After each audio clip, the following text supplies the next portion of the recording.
ఇంత పొద్దున్న ఎక్కడికి వెళ్ళారు? ఈ రోజు నాగుల చవితి కదా, పుట్టకెళ్ళి పాలు పోసొచ్చాను. తొందరగా పెళ్లి కావాలని మొక్కున్నారా?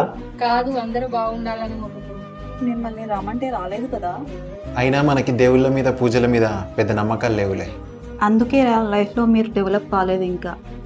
అయినా దేవుళ్ళు దేవతలు సినిమాలో తప్ప నిజ జీవితంలో కనపడరు.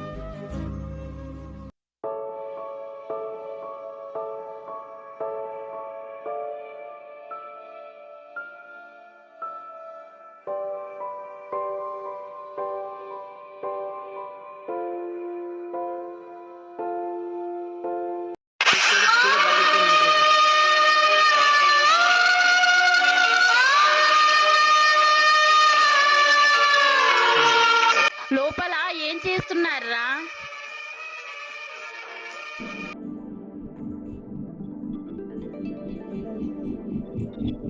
ఏమైంది మీ ఇద్దరికి? మ్యారేజ్ ఏమైంది? సారీ, తెలియక మాట్లాడు.